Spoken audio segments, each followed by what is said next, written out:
So here we are, ladies and gentlemen. We've covered the Baked Potato Brigade, the Monster Movie Rejects, and the Mini Fridge Think Tank. What else is there, I hear you ask in those dulcet, velvety tones? Da-dum-dum-da-dum-dum indeed, Warframe. Today, we are talking about our very own psychic ninja teens, the Psychonauts. Oh, sorry, wrong game. The Tenno, of course.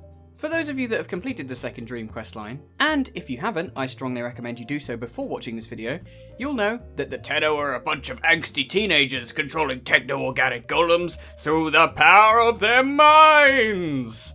Stop me if you've heard this one. As I'm sure we all know, they were originally created by accident when a transport ship named the Zaraman 10-0 was lost in the void for several years. It's not entirely clear whether the only survivors of this incident were children, or that all the passengers on board were warped into a state of permanent adolescence by the void's energies. Either way, puberty forever! Yay! In any case, the resultant super teens emerged from the void years later, and were swiftly discovered by the Orokin, who took great interest in their inexplicable powers. They quickly, and quite understandably, became fearful, however, when a number of the children's powers got wildly out of control and apparently reduced their handlers to a puddle of bubbling career regret. Yee. If not for an unusually compassionate Orokin named Margulis, it is very likely that the Tenno would have been exterminated there and then. She protected them from the wrath of the grumpy Space Kings and unfortunately paid for it with her life. In his grief, her boo, the ever-present and mysterious Executor Ballas, continued her work on transference, a method of limiting the Tenno's powers by channeling them into a host body that could take the strain off of their organic form. Clearly the Orokin have different stages of grief to us, because Ballas, always the scheming opportunist, apparently weaponized this technology and created the Warframes as we know them. Hey, at least he was being productive, right? For a time, the Tenno were exactly what the Orokin needed to staunch the spread of the infested and beat back the advances of the sentients invading the Origin system. But, as we know, there was no gingerbread fairy tale ending here. The Tenno, at the behest of Lotus, who at that point was deeply rooted in Orokin society, slaughtered their masters, and as the Empire crumbled into ruin around them, were ordered by their aforementioned space mum to go to bed with no dessert. As previously stated, Lotus developed a sense of love and compassion for her charges, and by putting them to sleep for several hundred years, had actually saved the Tenno from extermination at the hand of the sentients. This neatly leads into what I want to talk about next, the Tenno as a faction, and who they consider their bestest buddies. Always at the forefront is our loving space mama Lotus, who nurtures and raises us, whilst making sure we get our exercise by pointing us at things to murder. Now that's good parenting. There's an interesting theory surrounding Lotus's origins. We know that she was a sentient named Natar sent to infiltrate the Orokin ranks, but a lot of people think she and Margulis may be one and the same.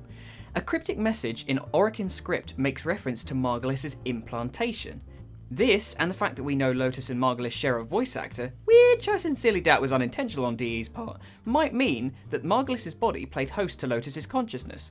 Sharing a brain might explain why Lotus so suddenly gains a motherly love for Margulis's cute little killers. Total conjecture, of course, but I expect it'll all start to unravel in time.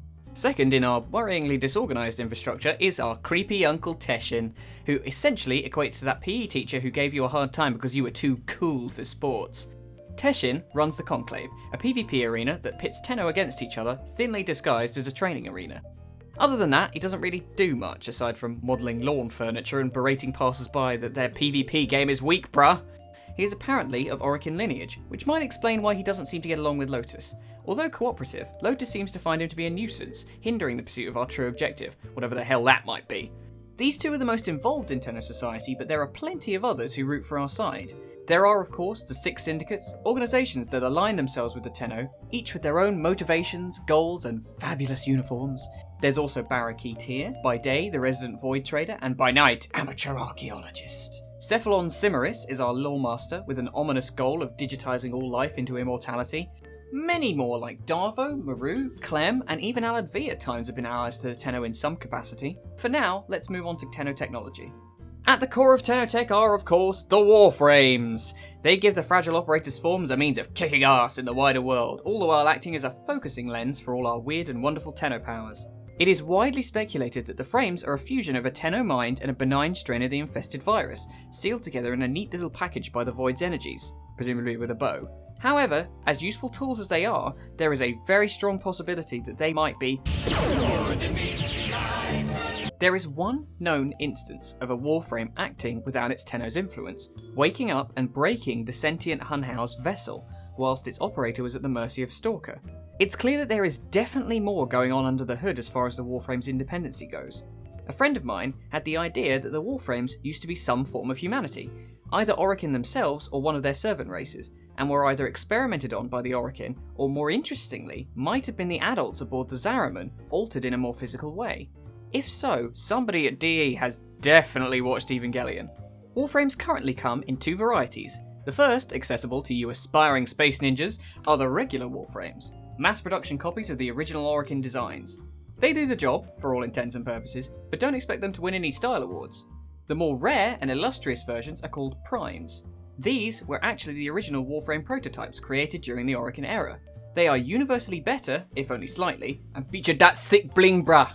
They even made their murder slaves fabulous. That brings our segment on Warframes to a close and... Sorry, what? Oh, okay. Fine. I'll mention it. There is actually a third kind of frame that we haven't seen in game yet.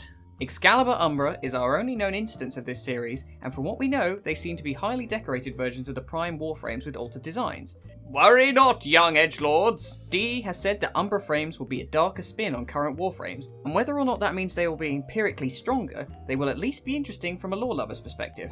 There, I mentioned it. Can we move on now? The Tenno have a vast array of weaponry at their disposal, but have no qualms in using the arms from other factions. No arm qualms at all. Tenno weaponry makes use of organic, elegant designs whilst retaining practicality, a theme that seems to run through all of Tenno society. Their arsenal has been outfitted to deal with any incoming threat, and have the means to deal with all factions effectively given the right loadout. Unfortunately, one area the Tenno currently lack firepower in is spaceflight. Due to their hit-and-run guerrilla warfare tactics, the Tenno have little need of grand old battle fleets, and largely restrict themselves to small space camper vans called orbiters.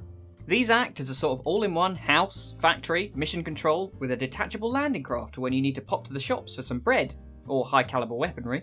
Said craft comes in several different varieties that have little in the way of munitions and act almost purely as dropships.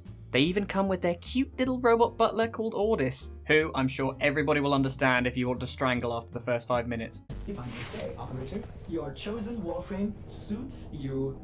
Ha, ha. Insert slow clap here. The only truly offensive spaceflight capabilities the Tenno have are small EVA jetpacks called Ark Wings. You'd be totally forgiven for not knowing about these because this segment of the game is arguably awful. Okay, it's not that bad, but it could do with some serious TLC, I think. These Ark Wings are short-range dogfighters that deploy from inside the Tenno landing crafts. They attach directly to the base of the spine and act as an extension to the Tenno's abilities, whilst keeping the suspiciously dependent Warframes going with life support. Other than these quaint little space cottages and fanny jetpacks, the Tenno make use of space stations as a meeting place. These stations come in two varieties. Relays are an open house, where people come to show off their fabulous fashion sense and look for business opportunities with the Syndicates. Teshon's also here, but as I said, who the fuck really cares about him? The other stations are called dojos, and act as an exclusive home base for those Tenno who have pushed past their angsty teenage loner ways and made enough friends to form a clan. Dojos have little to do right now, aside from having a fully autonomous research bay and a soft play area, but don't you worry, aspiring architects. DE has assured us that dojos will get plenty of knickknacks and tat to fill their currently vacuous halls. So what is it that the Tenno actually want? To protect the world from devastation? To unite all peoples within our nation? Nah, to be honest, it's not super clear, but there's a general vibe that we're good? Yeah, I think that's right. We're certainly not bad, right? Neutral, at least? Who the hell cares? Right now, we're wandering the solar system, swatting down the greedy factions that overreach their standing and, wow, that sounds quite a bit like the Orokin. Maybe we don't want to go down that road. We haven't actually seen them in game, but we apparently protect the general populace of the Origin system, who aren't part of any of the 5 opposing factions. I guess we have to wait for DE to unravel a bit more of the tapestry before we find out, but in the meantime, we have one common goal.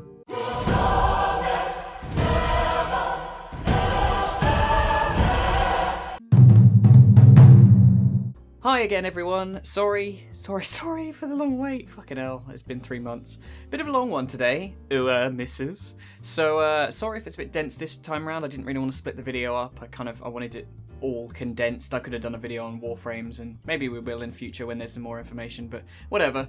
As of this video, I am taking requests on what people want to see, so if you've got an idea, just chime in the comments, and hopefully I can scrabble around in the veritable rubbish tip of disorganised lore that DE has created, and come back with something interesting. If you enjoyed this video, give the like button a terribly inappropriate smack on the arse, and if you'd like to see more, you can subscribe to my channel for some more of this complete garbage. As always, you lovely ladies and gents, this has been Loreframe, I've been Luke, and you have been awesome. TTFN, baby G.